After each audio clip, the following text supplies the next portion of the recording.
For OFWs working abroad, owning your dream home can now become a reality.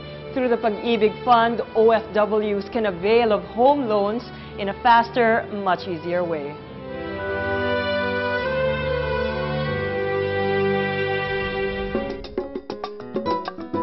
Sa aming statistics, 1 out of 4 borrowers namin ay OFW. So, ibig sabihin, kahit 1.7 million lang yung OFWs na bilang namin compared to the universe na 10.2 million Pag-ibig Fund members, napakalaki ng availment. So, ibig sabihin, sila yung number 1, may capacity to pay, at sila rin yung may kamalayan na, mayroong housing loan program dyan at ina-avail nila.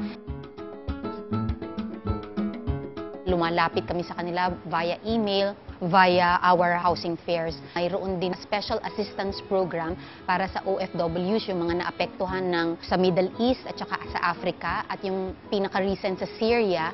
Ibig sabihin, yung mga nare-repatriate natin na kababayan na OFW ay magkakaroon ng moratorium sa kanilang mga housing loan na tinake out dati, o kaya pwede nilang makuha yung savings na otherwise dapat after the membership period. Ito yung special assistance. In 18 countries present ang Pag-ibig Fund, at ito ay madalas na nakaupo sa ating mga embahada. So magtanong lamang sila doon. Ang concentration lamang ng ating presence ay nasa Asia, nasa Middle East, may kaunti sa Europe. So kung mayroon nandoon na Pag-ibig Fund, pwede silang mag-inquire kung papaano mag-apply ng mga housing loan.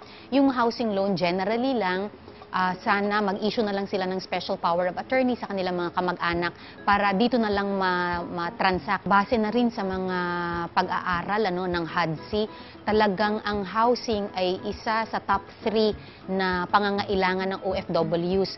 At ang ating chairman na si Vice President Binay ay consultant ng ating pamahalaan para sa OFW concerns. So talagang bilin-bilin niya na palakasin ang programa for OFWs.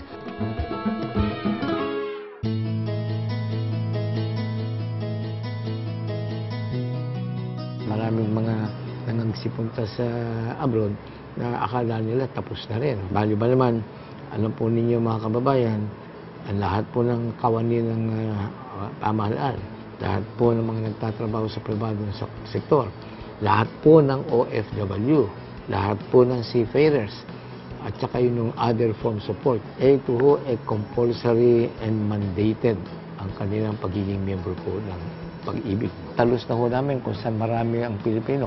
Meron na pong desk, meron na pong isang specifically na handang tumulong sa kanila. Ang records po ng Pag-ibig particularly, paano ho yan? Computerized na, no? Alam ho namin kung ano saan ho kayo nagbabayad, anong estado ng inyong pagiging membro.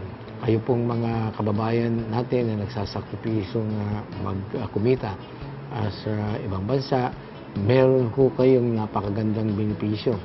Sapagkat kayo ay mga miyembro po ng Pag-ibig, nandiyan po yung personal loan, nandiyan po yung housing benefits, at meron po kayong dividendo na sa pagkatapos po ninyo ng pagtatrabaho ninyo, may matatanggap po kayong mga malaking halaga din naman, sapagkat ito po ay mga perang naipon sa buong panahon ng inyong pagtatrabaho.